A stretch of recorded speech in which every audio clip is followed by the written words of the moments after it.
we can provide for you at the end of this webinar that Dr. Ing did a fabulous job compiling. So thank you, Dr. Ing. All right, so there's going to be a lot of overlap in the content presented between myself and Dr. Ing. It's so important to really drive these points home. So let's start with the basics. What is trauma? And trauma is simply an emotional reaction to a disturbing event. Probably thinking, okay, what does it mean to have a disturbing event?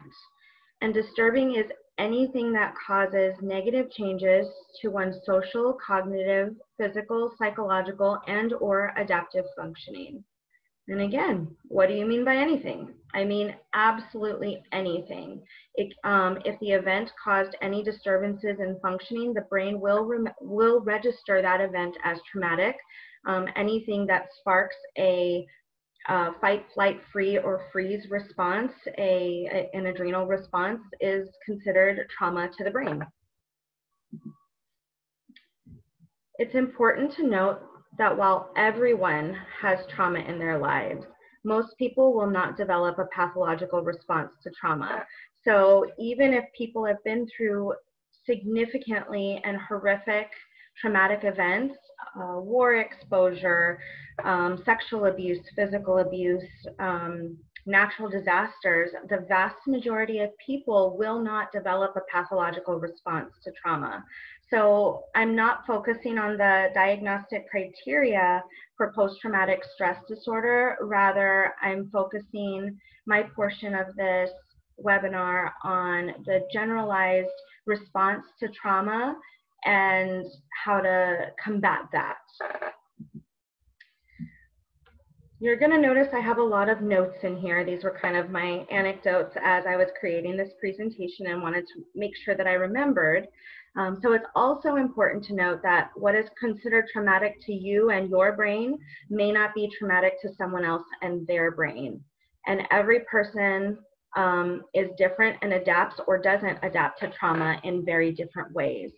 So some people might develop pathological responses to very significant traumatic events while others don't. We don't know why some brains tend to process it differently, and we don't know what leads to other people really struggling with it, even if it's a seemingly minor incident. To the vast majority of people, everybody responds differently, and so we need to approach trauma from a very global and compassionate point of view. So there's generally two ways that the brain categorizes trauma, big T events and small T events. And the big T events are those you tend to think of when you think of trauma. And these could also include peripheral exposure, so witnessing but not actually happening directly to you.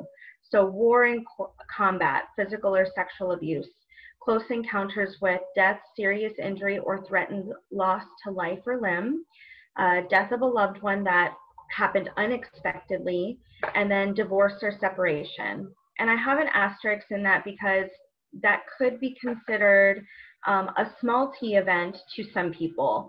It really just depends on a variety of resilience factors and protective factors in place, but it's still a significant loss, and depending on the situation, whether there was abuse involved or not, whether there was you know, threatened loss to life or children around you, it can be a big T event. It can also be a small T event, even if it was amicable. So the small T events are the events that tend to have an impact, especially when compounded over time. So verbal abuse, emotional neglect, disappointment over unmet expectations by self or others, guilt and shame over behavior towards self or others, divorce, separation, death due to chronic illness or aging, and loss of any kind, job, friends, short-term relationships, even healthy losses. All of those are traumatic events. And trauma doesn't have to be a negative experience when we're looking at how, if a stress response was induced, the brain categorizes that as trauma. So there are two ways that the brain generally responds to traumatic events, whether it's a big T or a small t event, adaptive or maladaptive. So in adaptive responses to traumatic events, they initiate an appropriate autonomic response to contend with the demands of the event, so fight, flight, freeze, or flee. And then after their system sends the response to the part of the brain that's responsible for strategizing, and they effectively appraise the event, that response then sufficiently calms the stress response, and the brain can form a holistic memory of that event and file it away as something that happened under very specific circumstances and conditions versus something that's happening. So an example of this would be somebody encounters a natural disaster, and their response was that they're going to flee the situation and have their disaster preparedness plan in place. Once they're out of the situation, they effectively appraise, okay, I'm safe, I'm in a location that's higher ground, the storm has passed, and their body begins to create a calming effect to that stress response. A memory is then created in the brain that says, okay, when a hurricane happens, I have a plan, I did that plan, and only when a hurricane happens do I carry out this specific plan. It's filed away as adaptive. In maladaptive events, the same beginning happens.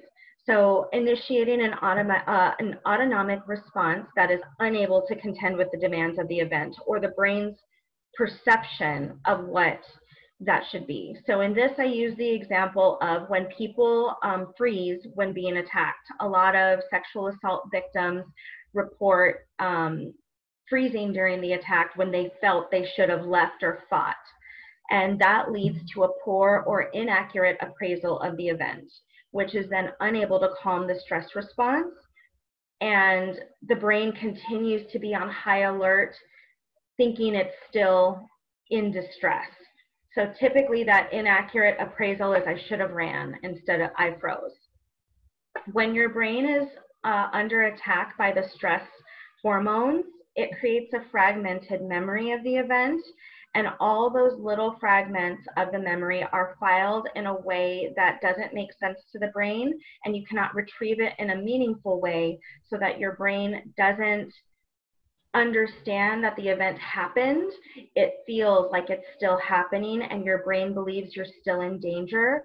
So anything that sparks feelings or thoughts or reminds someone of the incident that happened, the brain will immediately send out a signal that says you're not safe, you need to respond this way. And typically the maladaptive responses do develop into pathological forms of trauma, such as PTSD. Now, it doesn't mean that if you have a maladaptive response, you can't shift it to adaptive. It's saying that was how you responded to it, and it might take a little extra effort to get you from maladaptive to adaptive. So some factors that contribute to how the brain responds to trauma.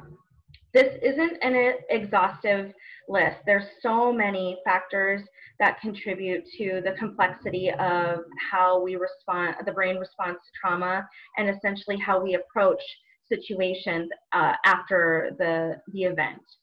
So the biggest factors, though, are the intensity of the trauma. So as previously mentioned, the events that are typically regarded as traumatic are those that are of high intensity: war and combat, sexual assault, physical assault, situations where the threat of loss of life, limb, or death occurred.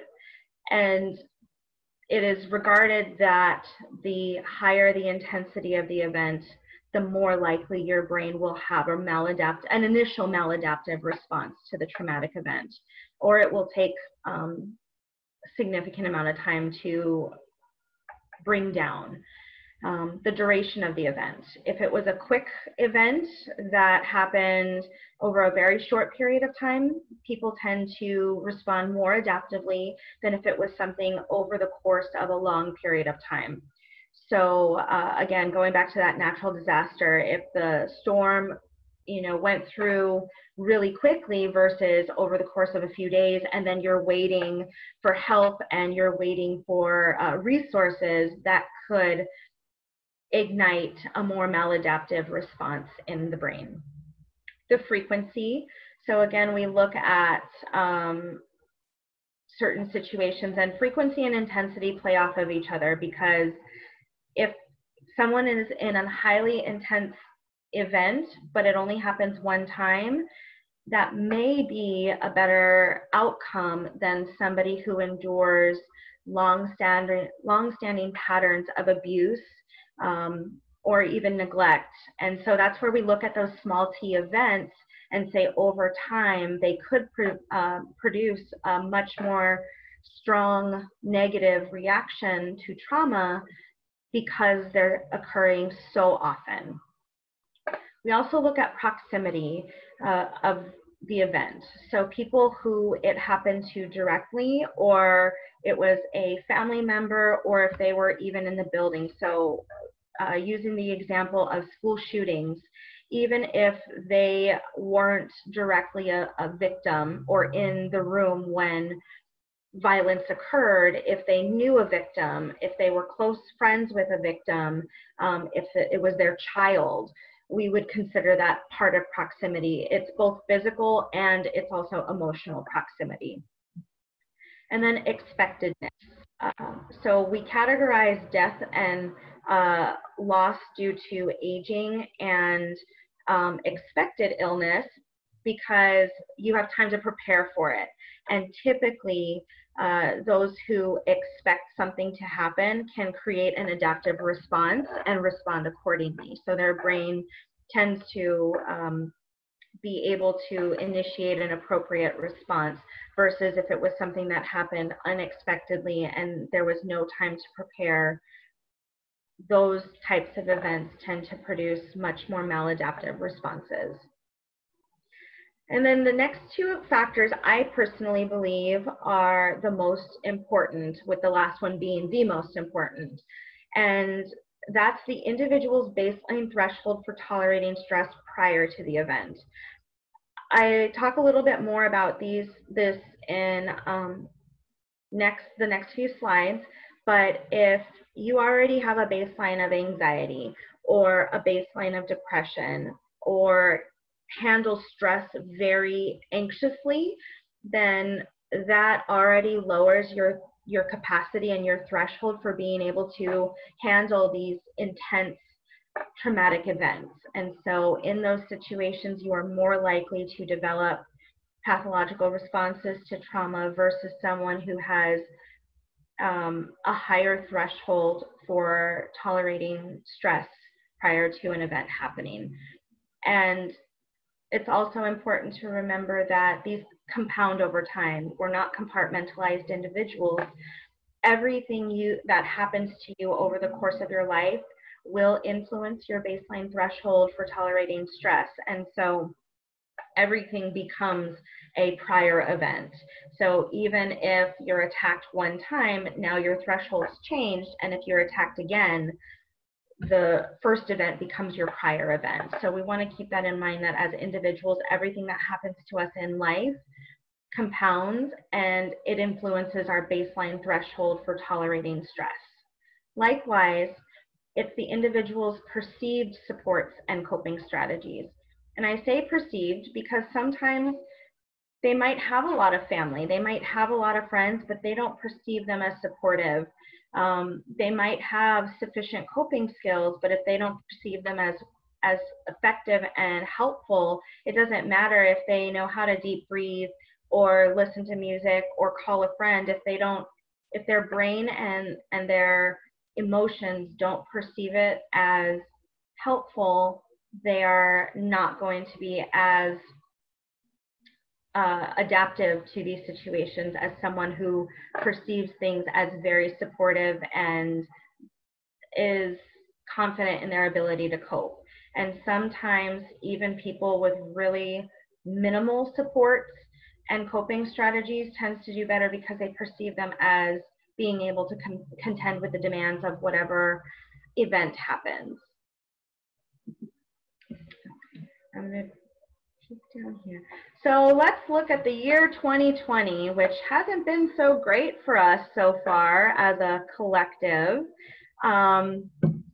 So this is up for debate for sure, but how looking at things from a clinical standpoint, how I might categorize some big T trauma events for both children and adults going on right now. We have the coronavirus pandemic. Again, whether or not you've experienced this personally here in Hawaii or have family and friends back in the mainland or other parts of the world, the coronavirus has drastically shifted our way of life and has likely raised the baseline threshold for most individuals because of the precautions that we're having to take and the level of uncertainty and the level of unexpectedness and the duration of this. So that's a major stressor, whether it's impacting you more or less. It could still be an adaptive response. It's still a big T event. Likewise, the Black Lives Matter protests, again, whether or not that's affecting you directly, it is something that's happening around our world and in our communities that is shifting the status quo and changing our baseline for how we encounter traumatic events and look at traumatic events and support people through various traumas, including what Dr. Ing is going to talk about in her section on the intergenerational and spiritual and more of the other types of traumas that I'm not touching on. And then there's also been a rise in domestic violence increases due to the quarantine situation and having less resources. We won't have those exact numbers until everything, quote, resumes to normal, but we have had an uptick in reported cases of domestic violence as well as child abuse. And again, we won't know the impact until much later, but right now we do know that being in a very stressful, restricted area is increasing incidents of violence and child abuse. Some small T traumas that people, both adults and children, might be facing right now: stress created by economic uncertainty, some social isolation, stress created by changes to work environment, child rearing practices, and strained or limited resources. Even changes in typical routines, disrupted sleep schedules, school closures, gym closures, more time at home. Even though a lot of people might see these as positive, it's still creating a stress response that we have to adapt to. All right. More of my important things to note. As previously mentioned, underlying depression, anxiety, or any other type of behavioral health issues will play a major role in your baseline response to traumatic events. So if you have anxiety, depression, your threshold for coping with traumatic events, big or small t, will be lower, thus making you more prone to maladaptive. The same is true if you are genetically predisposed to depression, anxiety, schizophrenia. Exposure to a traumatic event may be the catalyst for turning that gene on. And that's a theory called epigenetics.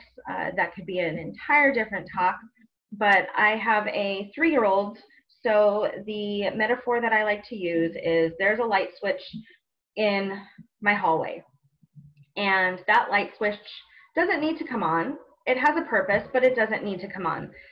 But my 3-year-old really wants to turn it on. And so she can't reach it, but there's something in her environment called a chair that she gets. And if she stands on that chair, she is then able to flick that light switch on and it turns on the light. So if we're applying that to trauma and behavioral health issues, depression, anxiety, schizophrenia would be the light. And the light switch would be your gene, and the chair would be the traumatic event. And with enough effort and pressure that the traumatic event provides for the individual, if they're tall enough or whatever, then they can turn on that switch. Likewise, let's say she got a stool and can't reach that, then the switch would likely not ever get turned on. And if she's old enough to realize, okay, if I do all these protective things, then I don't need to turn that switch on. So that's kind of how our brain registers genes and trauma and that relationship, and why we are so now paying a big attention to trauma and its importance, because we're noting that it's not just nature or nurture, it's a combination of everything. And some people might be genetically predisposed, but the biggest factor that has been linked to turning on of those genes is the exposure to trauma and the brain's response to it. Which leads me to the ACE study. And these are the types of trauma that are universally regarded, the events that are universally regarded as traumatic and trauma.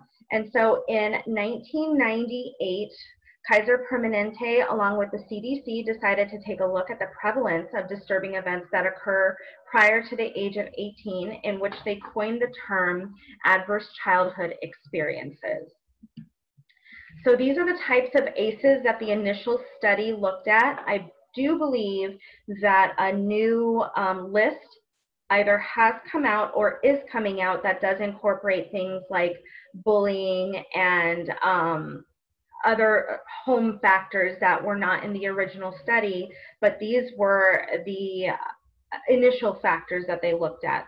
They looked at physical, a child's experience with physical abuse, neglect, verbal abuse, household member incarceration, their lack of perceived family support, witnessing domestic violence, specifically against a mother, sexual abuse, parental divorce, separation, household member substance abuse issues, and household member mental health issues, including suicidality.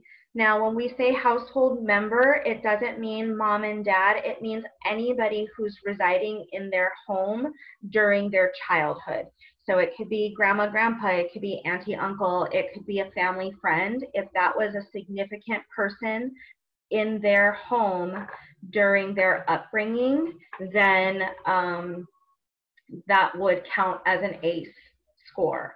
Likewise, if there was, let's say, a child's father doesn't live with them nor never lived with them but was incarcerated, the research is still out as to the effect that that experience has, but it would not count as an ACE score for that child. All right, so what was so important about this study? And for the first time, childhood trauma was being regarded as a public health crisis that's impacting somebody's ability to successfully become a healthy adult. And so they were spending time and money and resources looking at how can we address this epidemic. So since that first study, several studies have come out that have supported what the Kaiser Permanente study found.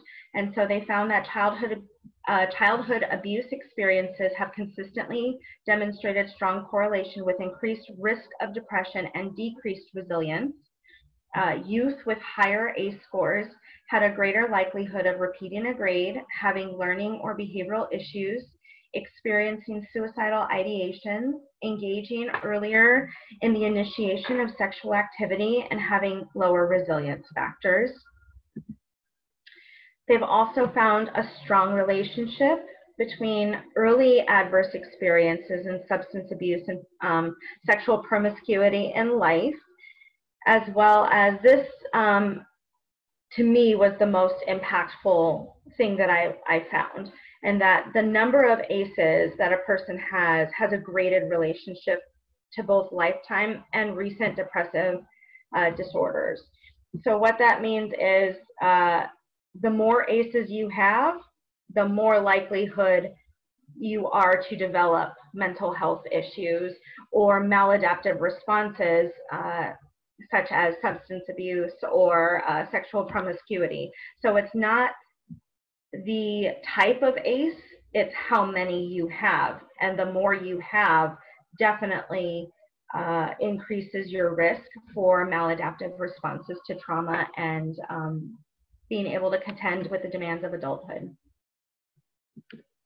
So here in Hawaii, and I'm going to invite people to take some moments to enter their responses in the chat box, but this was a study done by Child Trends in 2018. These are the 2018 numbers, and it's the total ACE scores. So 0 is people reporting no adverse childhood experiences, and then reporting 3 to 8. And they grouped 3 to 8 because anything after 2 and the relationship between maladaptive responses and developing serious psychopathology significantly increases. And so whether it's 3 or 8, it's pretty telling after that. So looking at this chart, Hawaii is pretty online or in sync with the United States numbers. But I've been doing my own research, which I can't talk about too much in depth because it is still in progress. But our numbers are significantly different from what these numbers reported, and I mean significantly different, close to inverting all of the numbers that are reported here. So I pose to you, do you think these percentages are accurate, and what cultural factors might influence these statistics, particularly if we're saying there's 0 ACEs? So I'll give people a moment. If I can find, where's my chat?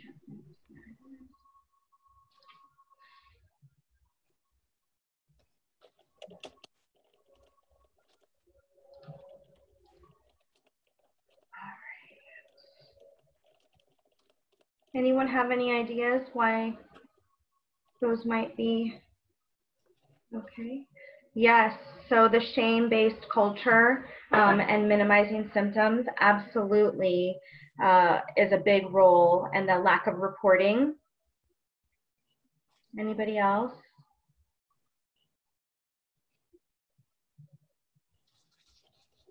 Okay. Stigma, absolutely, lack of trust. The level of support available, protecting the greater good, absolutely. A lot of collective cultures value protecting the family and protecting the image, and what we're finding too is a lot of people don't want that to be the perception of Hawaii and the communities, and so symptoms can be minimized or not even reported. Also, the availability of people going to rural communities in Hawaii and actually polling those individuals. So thank you for all your responses. Okay. Oh, did I mess something up? Okay.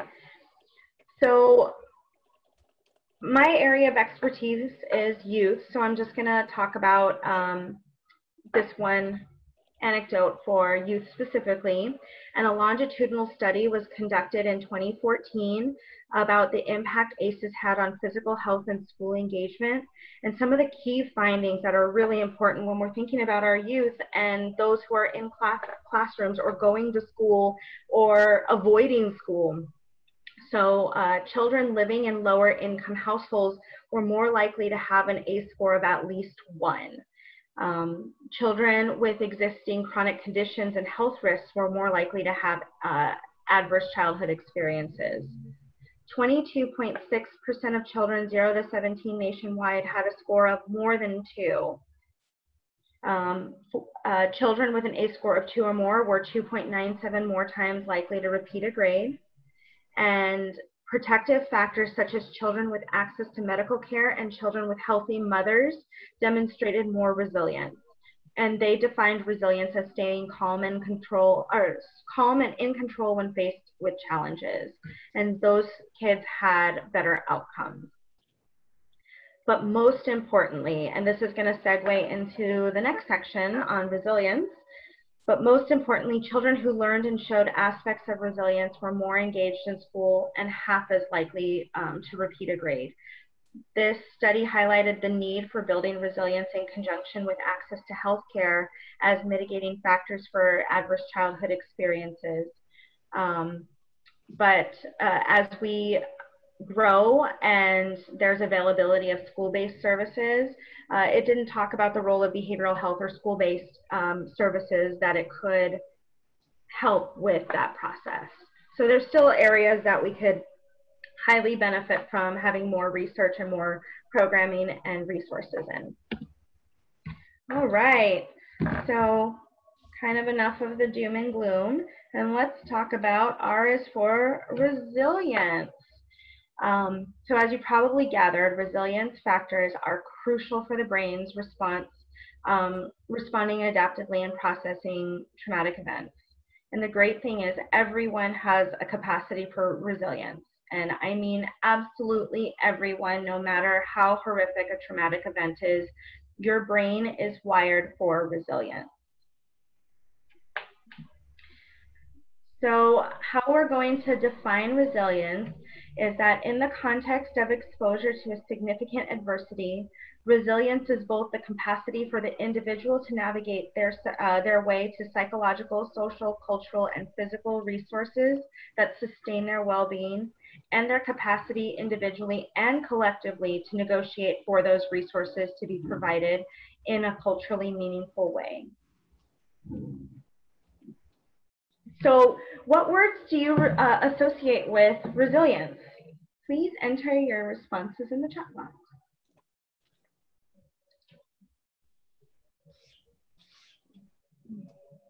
And while you guys enter your message or your responses in the chat box, I will go ahead and go back to the list of ACEs if you wanted to take a look at that.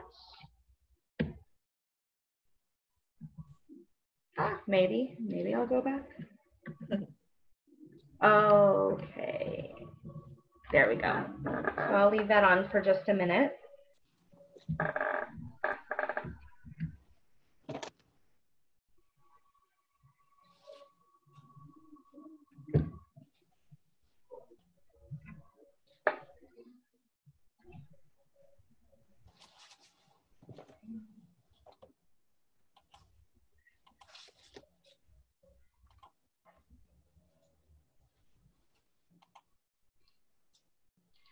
All right, so some words. Difference for quality of life, strength, adapting to adversity. When you think of resilience, what else do you think of?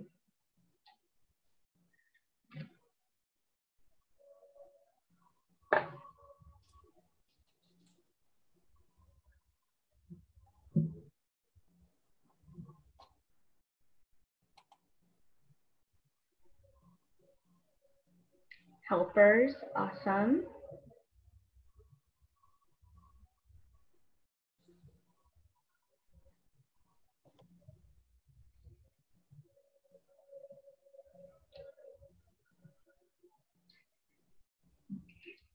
I'm going to go ahead and move forward. If you guys would like a copy of this presentation afterwards, please reach out to London and Samaritan Counseling for a copy of this. I'm happy to share this presentation. Ability to bounce back, acceptance, rebuild, I love it. Those are all excellent words that really encompass what resilience is. Okay, so research has generally categorized resilience into 3 categories: natural, adaptive, and restored. Natural resilience is what you're born with, and the resilience that just comes naturally to you. So wherever your baseline threshold is, how you effortlessly respond to stress and traumatic events, that would be your natural resilience. Your adaptive resilience occurs when challenging circumstances force you to learn and change and adapt. So learning how to roll with the punches of life and build your resilience and grow stronger. So when you seek therapeutic interventions or look for different ways to add to your coping skill toolbox, those are all ways that you learn to adapt and reaching out and doing what doesn't come naturally to you. So if your natural inclination is to isolate and not share what's going on, an adaptive response would be taking that chance and finding someone that you trust and reaching out to them when you're not doing so well. And then restored are the techniques that can help you build as a result, to restore any natural resilience you had as a child. So let's say you had a natural capacity and your threshold was able to contend with the demands, but over time just so much happened and that changed your natural ability, and your adaptive resilience just isn't cutting it. Restored is when you are able to go back to what worked for you in the past and really reinforce it, and doing so can help you with past trauma, present stressors, and give you a different future template for responding adaptively to traumatic situations. So some protective factors, and again, I can make sure that you guys get this list, but these are the ones, so there's a lot of information out there on protective factors. These were the common denominators. So having nurturing and secure attachments. That can be with biological family, your mom, your dad. That could be with one parent, both parents. It could be with adopted parents, foster parents. It could be with family you choose, like really close friends, or having a secure, nurturing attachment with a spouse or a significant other. Having a secure and nurturing attachment to an animal. Having those attachments to give you a corrective experience helps to build resilience and serves as a protective factor. Having social supports. So again, they can still be attachments, but just having social supports, even if they're acquaintances. Getting out and being able to do something and connect with people. Right now, online is great, but if we can connect person to person, even better. Our brains are hardwired for physical touch and for human-to-human, face-to-face contact. Our brains have not adapted as efficiently to technology bonding, if you will, as they do with face-to-face.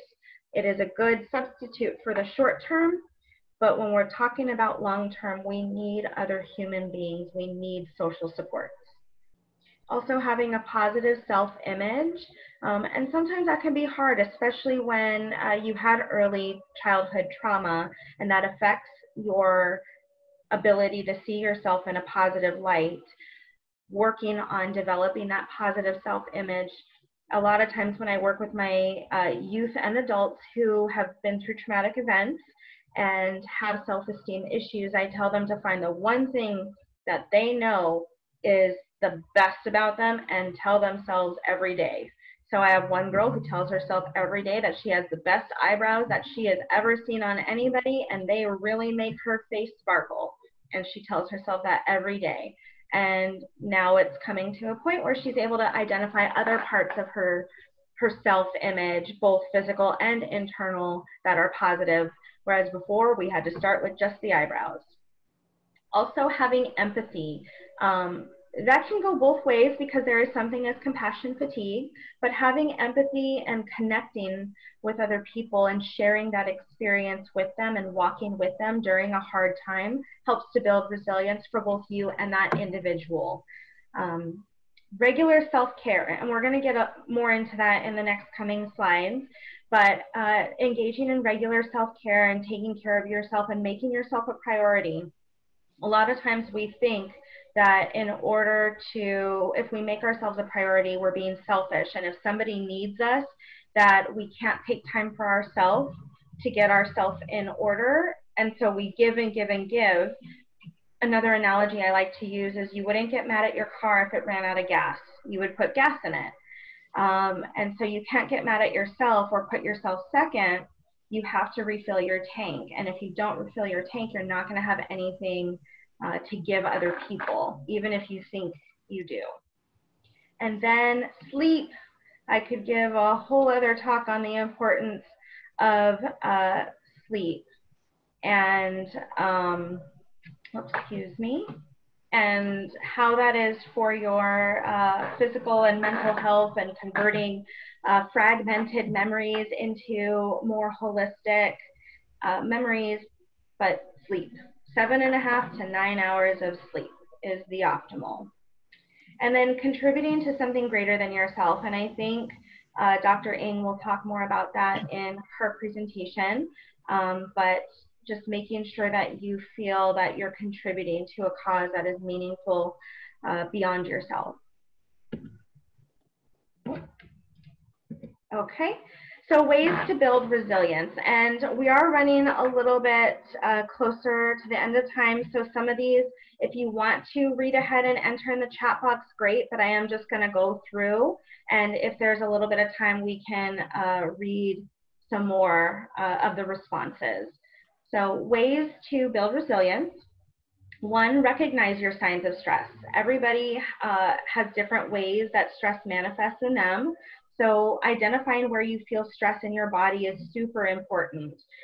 For me, I get tightness in my shoulders and in my neck, and that's usually a good indicator that I need to take a step back and recenter myself and that I'm getting stressed.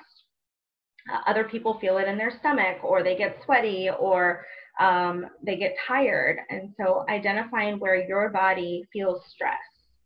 And then also having good awareness of both your good and bad habits when you engage when you feel stressed. So overeating or binging or eating foods you shouldn't be eating, while it's comforting and it is a stress response, it might not be the best habit. Likewise, if you tend to, go for a walk or reach out, those are good habits that you have, and you can always cultivate them into better. Focus on building your physical wellness. So what kind of small changes can you invest in to improve your health? So whether it's getting better sleep, eating healthier, drinking more water, exercise. So if you want, you can list one small change you can make now that will help build your physical wellness. Strengthening your relaxation response. So typically calm body and calm mind. So you can list down some activities that you can do at home to help you relax, likewise at work. You can try out some new relaxation skills such as meditation apps. Calm and Headspace are really, really great. You can try some self-soothing activities. So engaging each of your senses, taste, smell, feeling, auditory, visual. There's a lot of different ways to engage your senses to help with mindfulness building and techniques for self-soothing. Identifying and using your strengths. Sometimes when we are in really, really stressful situations, we forget that we do have strengths. And so if you're able to identify and write those down ahead of time when you're in a stressful situation that you feel that you have nothing to give or nothing of value, you can go back to that. So it helps to create a narrative of a time where you were able to overcome or handle a major challenge. And just go through about what you learned about yourself and what were the strengths you drew upon during that time. You can also draw an image both mentally, or if you're an artist, I am not, but if you are, you can also draw a physical image of when you were most resilient. If you have a picture of when you were most resilient or a time that you're proud of, keeping that visible as a reminder, and how you can apply that strength now. Increasing positive emotions on a daily basis. identify what are your sources of humor or joy, and feel free to share them with everybody in the chat box, but you can also make a list of your accomplishments. And then engage in meaningful activities. So finding meaning in your everyday life. Why do we do the things that we do? I make my bed every single day because when I get home from work, I want my home to be ready to receive me. So I find meaning in that. What kinds of activities did you find meaningful if you find that your routine has changed so drastically? Okay. And then counter unhelpful thinking. It helps to identify those thoughts in the moment, write down what you're thinking about and when you get stressed, and then you can ask yourself these questions. The best question that I like to pose to people is, what would you tell a friend in a similar situation? Because sometimes we think that we are the exception and not the rule. And when a friend would be telling us that, we'd be like, oh, that's silly. Like, they definitely don't need to feel that way. It's not their fault, you know, this, that, or the other. But why would it be good enough for a friend and not good enough for us? So asking yourself that question helps take you out of the emotion and into a rational way of thinking. And then checking in with yourself. Are you being hard on yourself? Practice self-compassion in that way and learn to be kind to yourself. And then giving yourself a mental break or even a pat on the back. And if you're also having trouble countering unhelpful thinking, remember a hero or a coach or a mentor that encouraged you when you doubted yourself. Creating a caring community, so making sure you're connecting with friends and family on a regular basis. Identify your sources of support, both at home, at work, and in the community. And then practicing good communication skills and conflict resolution skills. It's okay to say no, and it's okay to advocate when you need a break. And using good communication to advocate for yourself is a really great way to practice self-love and self-compassion while setting boundaries. Okay, so my last couple of notes are: having resilience or recognizing resilience skills does not invalidate the traumatic experience. It does not mean that someone hasn't suffered, and it does not mean that the traumatic event wasn't significant. It means that someone was able to take something that happened to them and rise above the risk potential the event had for maladaptive capacity. And then, yep, one more. Just because someone develops a maladaptive response pattern to a traumatic event does not mean something is wrong with them. Trauma is so complex, and responses are highly influenced by several factors, and one's current capacities simply may not be sufficient enough to contend with the demands of the event. This can be changed and built up. So if you think you would benefit from treatment, take a proactive and empowered approach when selecting a clinician. There are many different types of treatment modalities to effectively address trauma, but the biggest factor that determines positive treatment outcomes is having a positive therapeutic relationship and alliance. So if you get a good vibe from someone and you have a good relationship and you feel you can trust them, it doesn't matter what type of treatment they're doing. It's about connecting with that person, because then they'll be able to work with you better. Some questions you can ask your clinicians, though, is, have you worked with people with trauma? And most of them will say yes, because everybody encounters trauma at every part of their life. But then what is your general approach? If someone's saying, oh, I strictly want to just give you homework and you're going to do a lot of this on your own, that might not be the person for you. Likewise, if they're only going to dig into the past trauma and not look at how to build coping skills or build up resilience, also might not be the person for you. And then I always like to have a conversation with my clients about the process if we're not a good fit for working together. I will never be offended if someone wants to transfer to another provider or even try out someone else if we're not a good fit. So being proactive and asking, what if down the line I feel that we're not a good fit? How should we go about this? Because ultimately your success is going to be dependent on the therapeutic relationship. So here are my takeaways. Everyone encounters traumatic events in life. However, the impact will vary greatly from person to person, and everyone has the capacity for resilience to rise above their experience.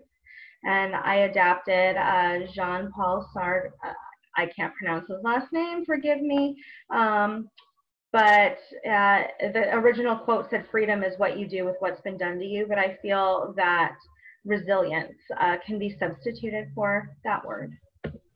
All right, so without further ado, I will turn it over to Dr. Ing, and I'll check the chat box if there's any questions. Oops, if I could.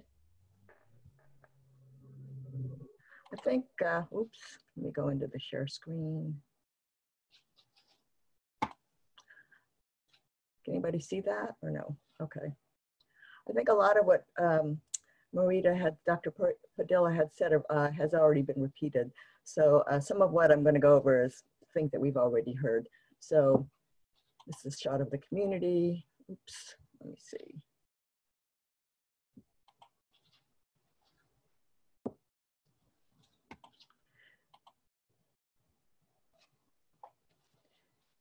And again, these are the different kinds of ACEs: physical, emotional, sexual abuse, physical and emotional neglect, and different kind of household dysfunction, going back to the ACEs.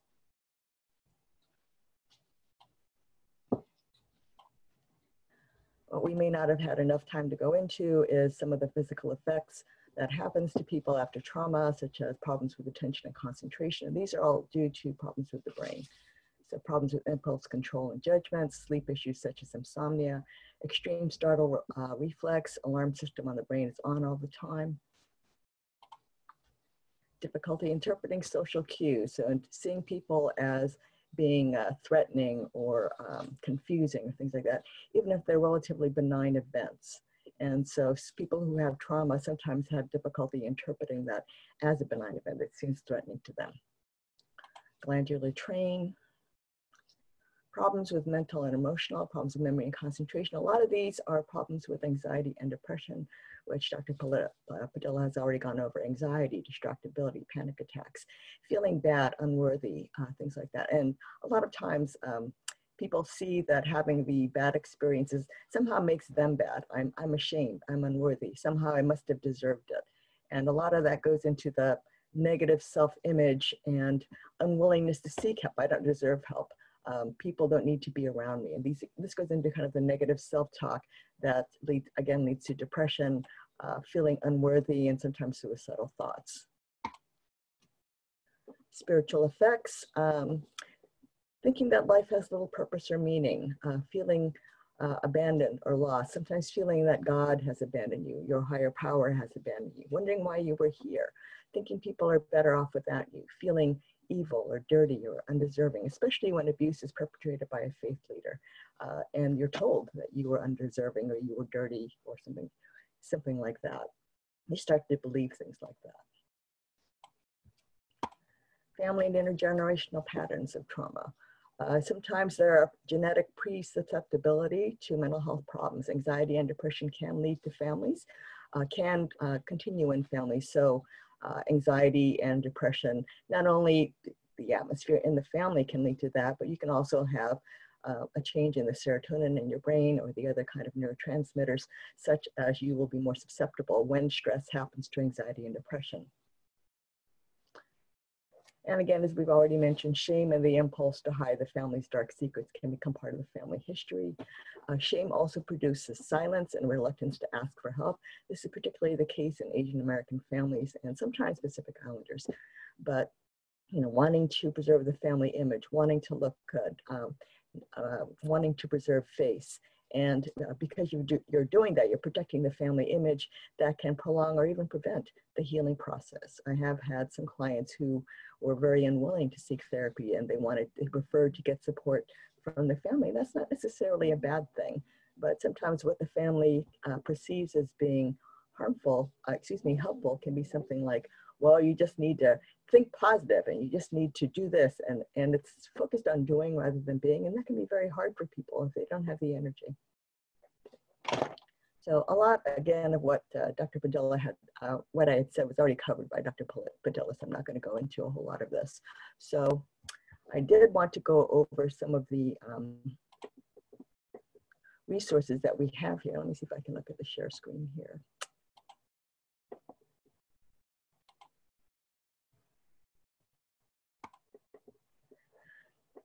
A lot of what we've been talking about today is the impact of early childhood experiences and life experiences on how we process and experience our trauma. So if we're thinking about our own, we see something about that we would like to report, there's a reporting and consultation hotline for Hawaii only. That's the top list there. Child abuse reporting, there's a child abuse reporting hotline from the neighbor islands. And there's, how did that get repeated? And there's one for adult abuse reporting too. Social service information, that's the Aloha United Way 211 number, and emergency. There are also national reporting and consultation hotlines. And I say consultation because sometimes you don't always know, is this actually abuse? Am I seeing something that I think is abuse and maybe it's not? It is okay to call up the hotlines and ask them, is this abuse? I'm saying this, what do you think? You don't have to give any names because they're not going to take in a report if you don't give any names. I'm saying this, what do you think? And then you can decide whether or not you formally want to give a report. Obviously, some people are mandated to give reports, such as therapists, physicians, teachers, educational employees, and sometimes faith professionals as well. We do have some counseling resources here that I put together, and one is the Samaritan Center. The other one is the Waianae Coast Comprehensive Center, which is one that Dr. Padilla comes from. Also the webpage for the Hawaii Psychological Association, and which has a list of member therapists on it. You can look by specialty as well as by island. Calling Aloha United Way, the information and referral hotline, which is available 7 to 5, and asking about specific kinds of therapists that might be available. Psychology Today's website has a Find a Therapist approach on there. So if you want to look not only by city, you could also look by specialty and by the type of insurance that they accept in order to decide if you want to see somebody. As Dr. Padilla said, I would recommend trying to talk to the therapist first, trying to see if you have a good relationship with them, if it feels comfortable. Because no matter how many degrees they have or how many years of experience, if you don't feel comfortable, it's not going to be helpful for you. And the good thing about the Psychology Today website is that you can send an email or a phone call to there from the website because their contact information is right there, and ask them if they're available. For people who aren't sure of the different kinds of therapy available, different kinds of mental health professionals available, there's a description here. And there's also some downloads for other kinds of experiences. This is a pretty long booklet from the CDC. It's about 40 pages long. It has a lot of different resources and stats in it. These are different signs of child abuse and neglect. Do children abuse other children? That can be teens, that can be other children. What is considered abuse? And a lot of interesting information about that. Educational websites. This is from preventchildabuse.org. We do have a Prevent Child Abuse Hawaii in Hawaii itself. It's primarily about education about the incidence of child abuse rather than an actual preventive resource or a therapy resource. Also some tip sheets. These are warning signs in child behavior. Is something going on with this child where you might think maybe this person's being abused? What's going on? Warning signs in seeing adults with children. Okay, this looks a little fishy. I wonder, maybe should I check with this? Should I ask? It is always okay to ask. What is age-appropriate sexual behavior? I know we are not used to thinking of kids as sexual beings, but they are. Some things are more age-appropriate, some things are not. Daycare centers, what's considered safe procedures there. Family safety planning, how do I keep my family members safe? Prevention in faith-based communities, churches or temples. And if you're worried about my own behavior, is what I'm doing normal? Is what I'm doing not normal? So, and these are all resources. So again, this is just really quick. I know Dr. Padilla already covered a lot of what I was going to say. So does anybody have any questions?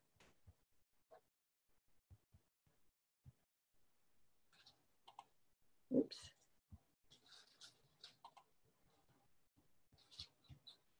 Marita, do you want to wrap up? Oh, I think she left. I'm here. Oh, okay. Hi. So if anyone has any questions, please feel free to either type them in the Q&A box like you all have been doing, or go ahead and put them in the chat box. I think there was one question, Dr. Padilla, maybe you want to answer this, but Dr. Ing, please feel free. It's about EMDR treatment. Could you just, maybe one of you elaborate on what that is? Yeah, so when we're talking about EMDR, it was developed in the 1990s by Francine Shapiro, who noticed that when she was recalling a traumatic event, that her eyes would move back and forth during the recollection of the disturbing parts of the event. And then she also noticed that after that occurred, that there was a sense of calm and peace and almost resolution to that process.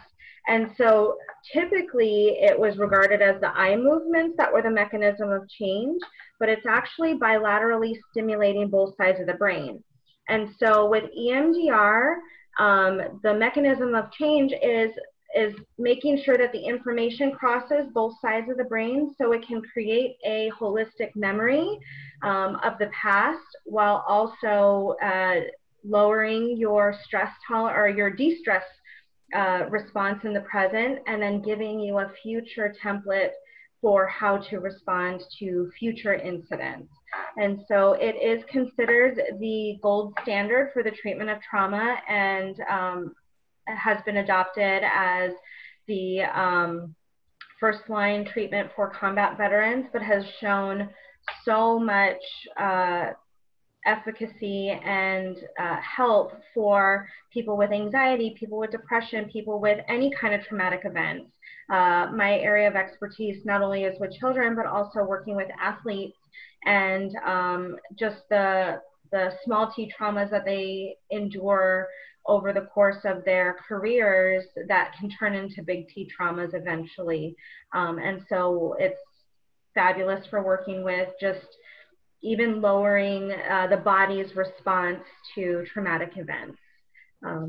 Again, that could probably be a whole other conversation. The training, yeah.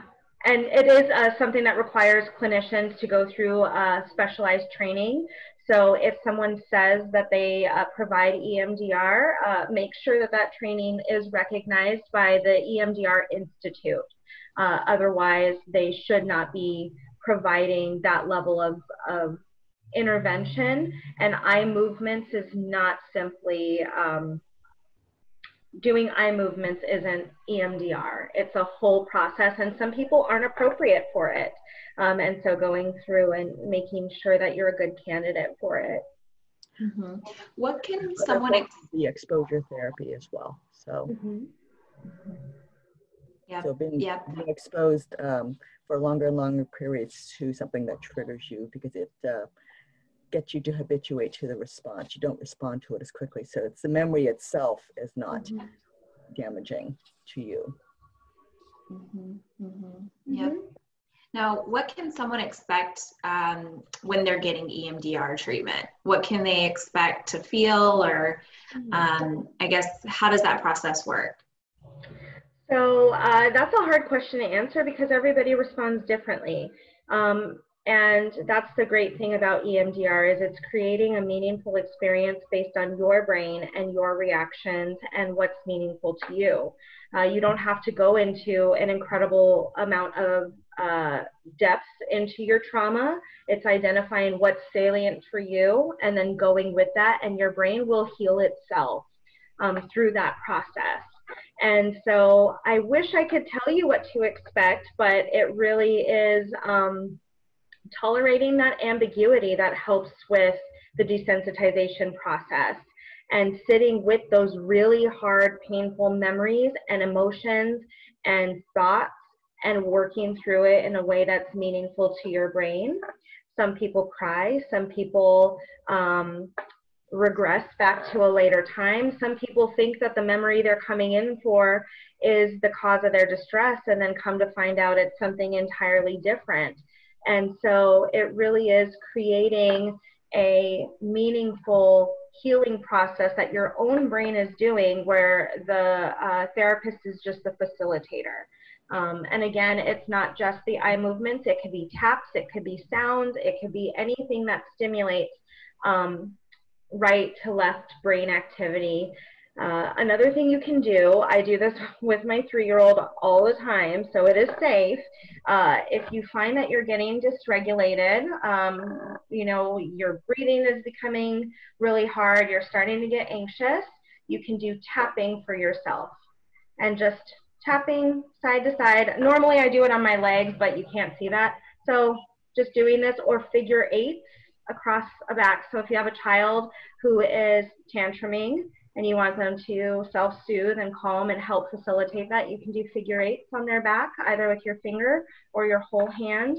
But the purpose is to get the information to go from one side of the brain to the other and back. And so that's really the mechanism of change for EMDR. Good, thank you. Wow, that's good stuff. That's really, really good to know. Any other questions? I think we have a question. How can we start a conversation with someone who is struggling? What do we say to move past, I'm okay?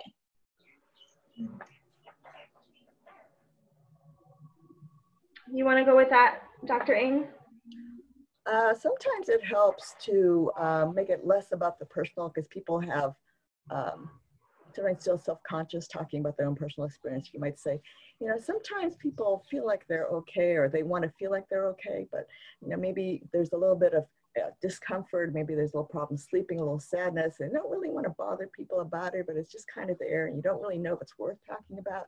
And you kind of talk about it a little bit in the third person, and it kind of encourages people to bring it up a little bit more. They go, yeah, I kind of do that. Mm-hmm. And for me, their own experiences are not, you know, not bad enough or whatever. And because they haven't talked about it to anybody else, so they don't know that it may not be normal. Sorry, go ahead. Oh, no worries. And I was going to say, for me, depending on the rapport I have with the client, I will call it out just as I see it. So a lot of times, you know, someone will come into my office and I'll say, how are you doing? And they'll say, I'm okay. And I'll flat out say, I don't believe you. And that right there just stuns to where they can't have a prepared response. They tend to let that guard down. And, you know, you do it in a way that is loving and kind, but also recognizing it, saying to you, I'm seeing you're not okay. And I'm not going to accept that as an answer, because I do want you to see me as a resource, to see me as a support beyond just the superficial. And so if you're asking as a clinician, that helps with the therapeutic relationship, again, just depending on how you do it and what that looks like. And if you're asking as a friend, it's saying, wow, I really see you. I really see you're not okay, and I'm not going to accept this answer. But we also do have to, sorry, one caveat, we also have to accept that if they're not ready to talk about it. So if they say, yeah, you know what, I'm not okay, but I'm not in a space to go further, then giving them that, okay, well, when you're ready, I'm here, but just know you're not going unnoticed. And I think that's really powerful for someone who has been in a traumatic event. And sometimes talking around it, just kind of building the rapport up, can help them feel safe enough to start bringing it up. Mm-hmm. Yeah. Okay, another question for you, Dr. Padilla. You mentioned something about shifting the maladaptive into the adaptive. Can you explain that? So it's not as easy as the question poses. It does take time. So basically, anything that is maladaptive has the potential to shift to adaptive. It really is what's meaningful to that individual and their experiences, and how much trauma and events have been compounded over time, what their coping skills look like, and what kind of work they're willing to do. So when I say that something can be shifted from maladaptive to adaptive, it means exactly that, black and white. If you have maladaptive processing or coping or insufficient resources, it can always be shifted to something that happened versus something that's happening. It really just depends on the amount of effort and work an individual is willing to put in and what they have in their environment to support them.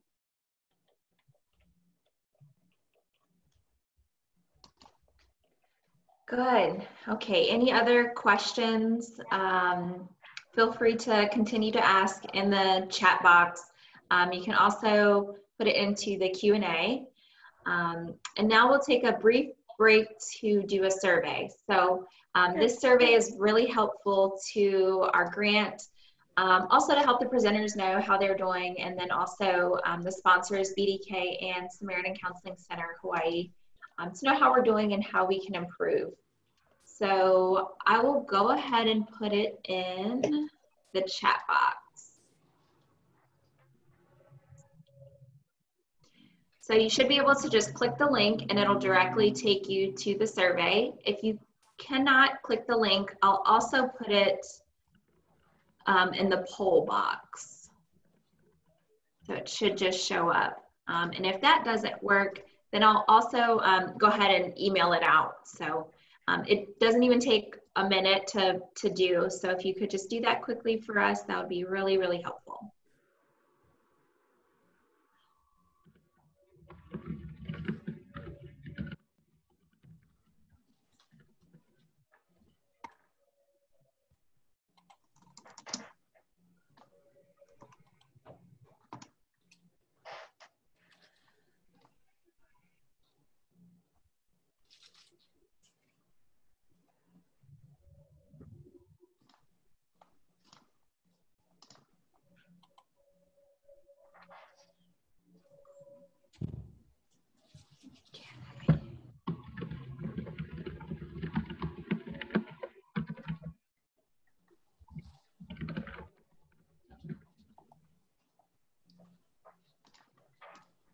All right, so I went ahead and put the survey in.